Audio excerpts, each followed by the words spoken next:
हम किसी को मारने वाले और बचाने वाले कौन होते हैं? मनुष्य के पाप ही उसको, कर्म ही उसको मार देते हैं, मनुष्य के कर्म ही उसको बचाते हैं। कर्म के यदि आप अपने पक्के हो, धर्म के पक्के हो, तो कोई कुछ बिगाड़ नहीं सकता। जिधर आपका धर्म बिगड़ा, जिधर धर्म बिगड़ा, उधर ही आपका बिगड़ना भी शुरू हो गया। भगवान स्वयं कह रहे कि जिस दिन कंस के पापों का, कर्मों का घड़ा फूट जाएगा, उस दिन कंस मर जाएगा। हम कौन होते उसको मारने वाले हैं? हम तो ना किसी को मारते हैं, ना किसी को बचाते हैं, अपने ही कर्मों को भोगता है मनुष्य। अवश्य में वही भोक्तव्यम कृतम कर्म शुभाशुभम न भुक्तम क्षीयते कर्म जन्म कोटि शतैरपि। जो भी हमारे द्वारा शुभ और अशुभ कर्म होते हैं वह हमें अवश्य ही भोगने पड़ते हैं, शुभ और अशुभ। कब तक? बोले जन्म कोटि शतैरपि। 100 करोड़ जन्म लेने के बाद भी हमें अपनी कृत कर्मों का फल भोगना ही पड़ेगा।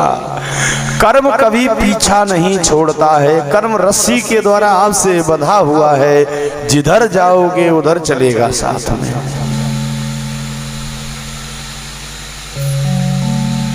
लेकिन मनुष्य बड़ा चालाक है प्यारे, पता है? हम लोगों से पाप हो जाएं तो हम क्या करते हैं? गंगा जी नहाया हो, पाप धुल गए। तीर्थों में स्नान कर आओ, तीर्थ भ्रमण करवा लो, यज्ञ कर दो, कोई पूजा पाठ घर पे जाप करवा लो, पाप धुल गए, हुए पाप। कथा भागवत करवा दो, पाप खत्म।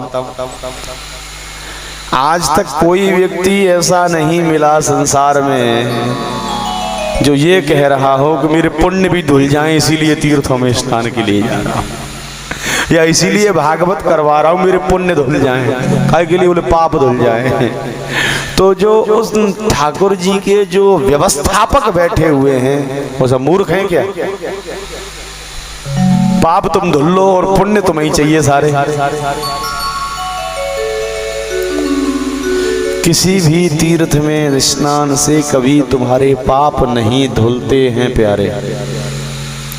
100 बार गंगा स्नान करो, 1000 बार गंगा स्नान करो, कभी पाप नहीं धुलेंगे। यदि ऐसा होता तो प्यारे मछली तो सदैव गंगा में ही रहती है, जन्म भी गंगा में, मरण भी गंगा में, सब हड्डियां छोड़िए, उसका मांस, उसकी त्वचा, जो कुछ भी है सब गंगा में ही जाता है। मृत्यु भी गंगा में, सब गंगा में। उसका तो उद्धार हो नहीं रहा है। गंगा के किनारे नित्य प्रति निवास करते हैं, वो नित्य गंगा में स्नान करते हैं, उनका तो ऐसा वैकुंठ प्राप्ति कुछ नहीं हो रही है। तुम्हारे ही पाप धुल जाएंगे क्या है? साल में, 2 साल में, 10 साल में एक बार स्नान करने से। बड़े चालाक हो आप।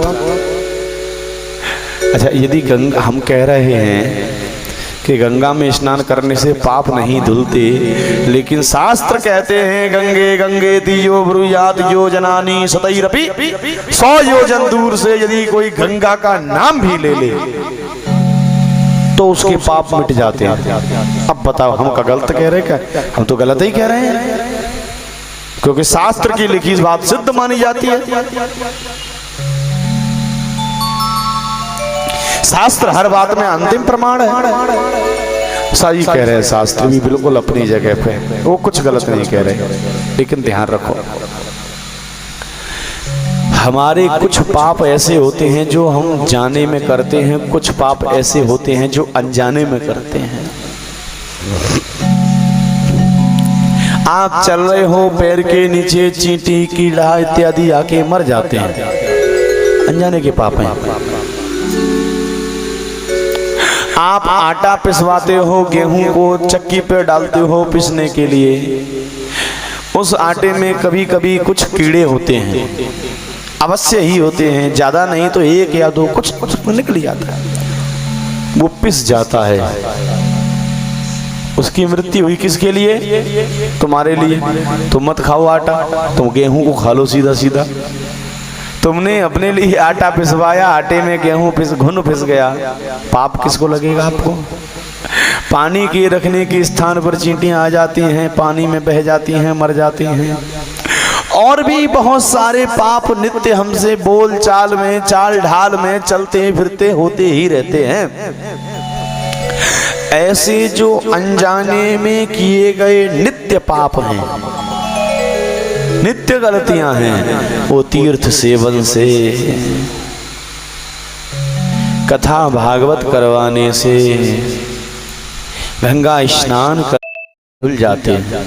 हाँ, किंतु जो पाप जानबूझ के किए जाएं, आदमी बड़ा चालाक होता है प्यारे, मनुष्य इतना चालाक होता है, आज के समय के किसी जीवित मनुष्य को यदि स्वर्ग पहुंचा दिया जाए देवताओं के पास, तो गारंटी है 6 महीने के अंदर सब देवताओं को स्वर्ग से भगा देगा वो। स्वर्ग में कॉलोनियां कट जाएंगी, फ्लैट बन जाएंगे और बुकिंग शुरू हो जाएगी, और यहाँ तक आ जाएगी बुकिंग की खबर आपके पास, एडवर्टाइज आ जाएगा कि स्वर्ग में फ्लैट खाली हैं, जिनको बुकिंग चाहिए करवा लीजिए। आदमी बड़ा चालाक होता है, जब इसका कोई काम नहीं बनता है तो द्वारे द्वारे दरवाजे दरवाजे जा करके माथा टेकता है। हनुमान जी काम बना दो, राधा कृष्ण काम बना दो, देवी मैया काम बना दो, सीताराम बात बना दो, और जैसे ही काम बन जाए ना फिर कोई भगवान नहीं, इसके लिए सब बेकार है, झूठी बातें हैं सब। प्रेम से बोलो राधे राधे राधे राधे। तो मैं कह रहा था, आपके जो वस्त्र होते हैं उन वस्त्रों पर जब छोटा मोटा दाग लग जाता है, कोई गंदगी लग जाती है, आप लॉन्ड्री अपने घर में उसमें डालते हैं, फिर वॉशिंग मशीन में डाल देते हैं, या सर्फ लगाते हैं, साबुन लगाते हैं और बुरुश से उसको घिस करके साफ कर देते हैं, प्रेस किया, चमक के कपड़ा तैयार हो गया। ये आपका वस्त्र ऐसा है। लेकिन कभी कभी वस्त्रों में ऐसी गंदगी लग जाती है जो छूटने को नहीं होती हमारे हाथों से, तो हम उन वस्त्रों को धोबी कपड़े धुलने वाले के पास दे देते हैं। अब कपड़े धुलने वाला वस्त्रों को पता है कैसे धुलता है, और ना तो सर्फ लगाते हैं ना कोई साबुन का प्रयोग करते हैं, फिर भी साफ कर देते हैं। उधर जो घाट होता है ना नदी का, तालाब का, नदी का, जहाँ पे धोबी घाट होता है, जिधर धोबी कपड़े धुलते हैं, वहाँ एक लंबा सा पत्थर पड़ा होता है। देखा कि नहीं आपने? देखा? पानी की तरफ तो खड़े हो जाएंगे धोबी और कपड़े को हाथ में लेंगे और पछीट पछीट के जोर जोर से मारेंगे सिला पे, बगैर सर्फ और साबुन के कपड़े धुल के तैयार है, एकदम साफ। अब यही भगवान की लीला है सब। हमारी यह काया रूपी चादर,